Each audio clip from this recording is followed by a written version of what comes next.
Well, hello everybody. How are you? It is Dennis and Andy in the same space for a movie review. You could guess when we're recording this. Today's movie review in a few, where we try to review a movie in 10 minutes or less, is a made for Netflix movie, The Outlaws. It stars Adam Devine. Yep. That's right. Adam Devine, Pierce Brosnan, uh, Ellen Barkin. Yep. I'll go over that. Yeah, look at that. I'm getting the names though. I just don't know the woman that plays his wife. And that wasn't even cheating in looking at your screen. That was all from there. Yeah, I know. And this had a great star-studded cast. We were kind of excited. I'm like, hey, there's a lot of great people in here. Owen Browning, played by Adam Devine, is the straight-laced bank manager about to marry the love of his life, whose soon-to-be wife is Parker, played by Nina Dobrev, when the bank is held up by the infamous Ghost Bandits. During his wedding week, he believes his future in-laws, played by Pierce Brosnan and Ellen Barkin, who just arrived in town, are the infamous Outlaws. And that's where it kind of, kicks off. And it was kind of exciting. We do get to meet the parents, too. Richard Kind and Julie Hagerty are the parents. This cast had all the makings of an exceptionally funny action comedy movie that it was built up. Unfortunately, it did have the makings of it, but there were missed opportunities. It was funny. Don't get me wrong. We laughed, but I got to say, I think about a half hour in, 40 minutes in, Helen goes, "This is just boring me." And Courtney even said it. Yep. But then it did get better towards the end, and Helen did say it turned around, and Courtney was like, "Oh, it got a lot better towards the end." My wife was the same way. She's like, "Oh, for an action comedy, So this is a Happy Madison production. Yeah. My understanding was that originally this was supposed to be a role for Adam Sandler. He, for whatever reason, wound up not being in it. They got Adam Devine, who I normally like. His wife was in it. She's in all the Happy Madison productions. Did you know that? No. Who was she in this? She was. Remember, so there's a scene in the movie where they go to a cake tasting for the wedding, and the baker herself, you'd recognize her from the show Ghosts. She plays one of the ghosts that lives in the basement. She's not a very attractive actress. She's a character actor, put it that way. The owner of the bakery was played by Adam Sandler's wife. Oh, see. The one that was hitting all over Pierce Brosnan and stuff? Yes. The owner of the whatever. I know. It's not, you're thinking of Charles Bronson. It's Pierce Brosnan. This movie, they had more jokes just whipping out. It was like shotgun. Boom, boom, boom, boom. What sticks? Almost none of them. For me, they missed the bulk of them. Well, there was also the 007 joke. That was the best. It was hands down. I burst out laughing. That was the best. And Pierce was exceptionally good in this movie. He played his role fantastic. I loved his character. Ellen, his wife, I also loved her character, but the writing was so bad in this. None of the characters had anything good written for them to do.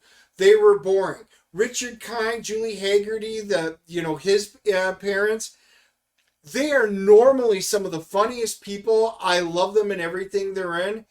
They had nothing to go with. They had nothing written for them. This was a big disappointment. It was really up and down. There were good moments and then just bad moments. And, talking about one of the jokes that didn't land, this was actually more of a scene, is,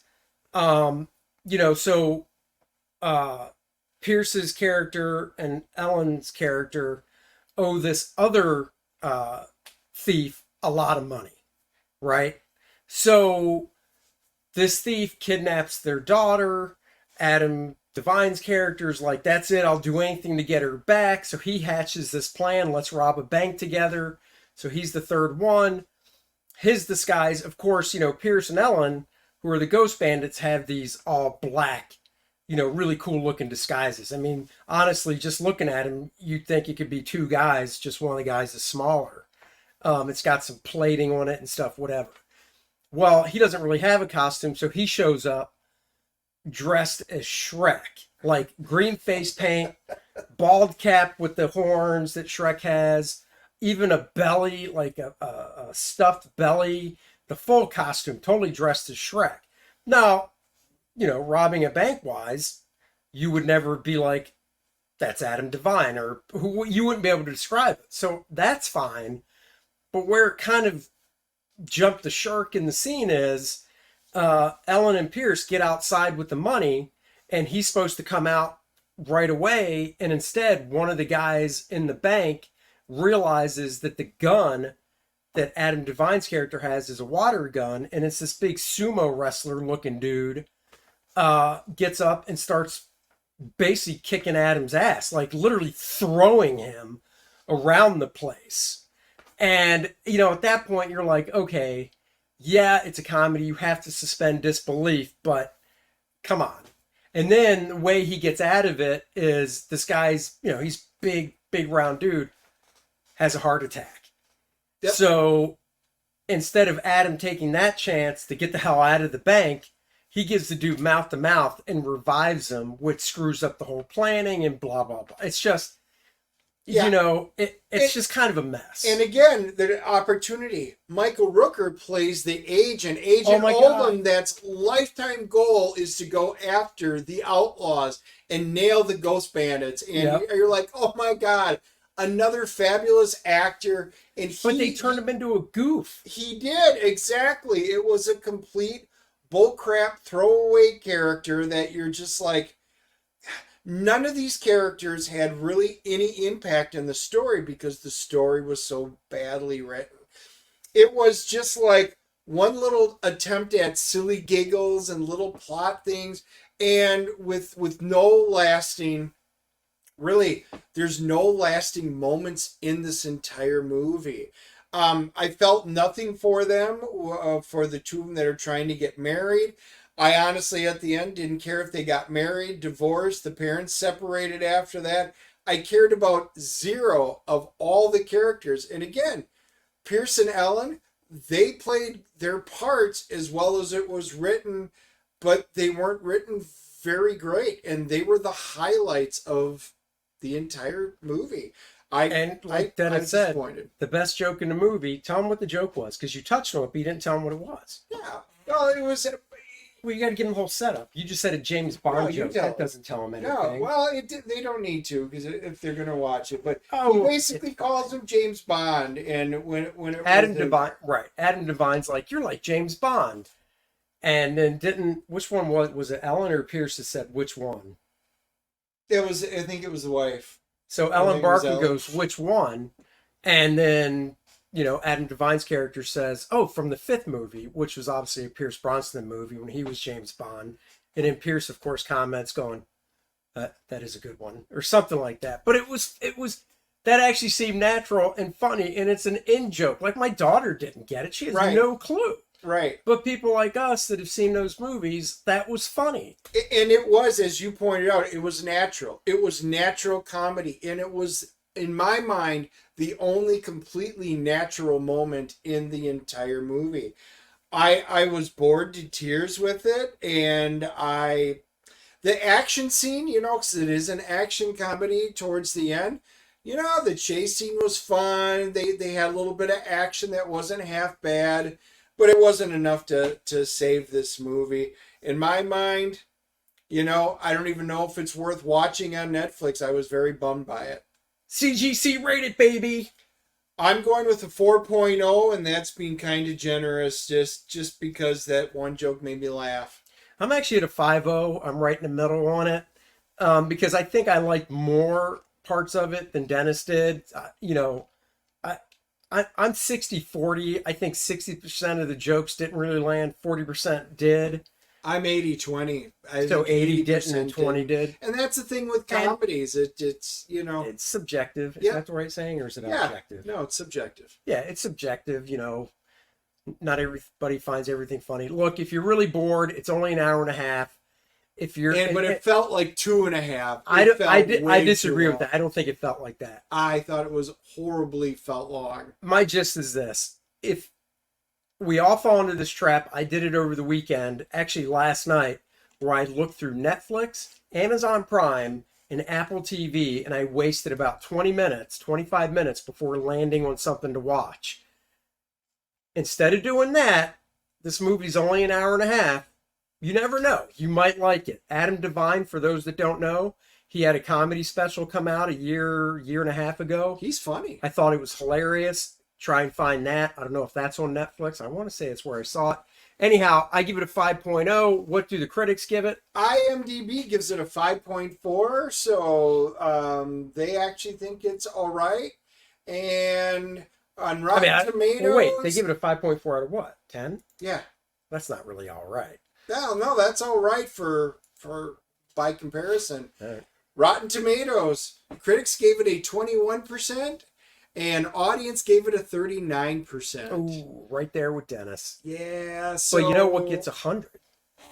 Kor-Drath the Reckoning. Kor-Drath the Reckoning gets 100%. Guys, I am literally working on page 72. 72 out of 76. Go check out this campaign. The t-shirts, as we've mentioned before, I'm going to scroll fast to get down to them. But the link for this is in the description below, so you can check it out that way. Also, Kor-Drath.com if you want to read the first 11 pages. There's also an oversized artist edition we're doing, a game module, a parody ad.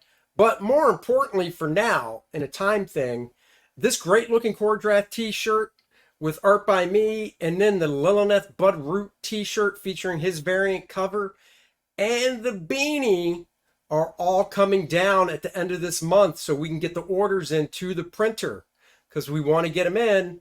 Takes a little bit to print, and then we can start shipping those out. So if you order a t-shirt, beanie, or whatever, they all ship separately. You will be getting these before the book. So go check it out. Get your orders in for those. It is 76 pages of fun, thrilling, barbarian action where Kor-Drath's a barbarian. It's kind of like Conan being dumped into the Game of Thrones world. Just look at these characters that populate the book. These are the main cast.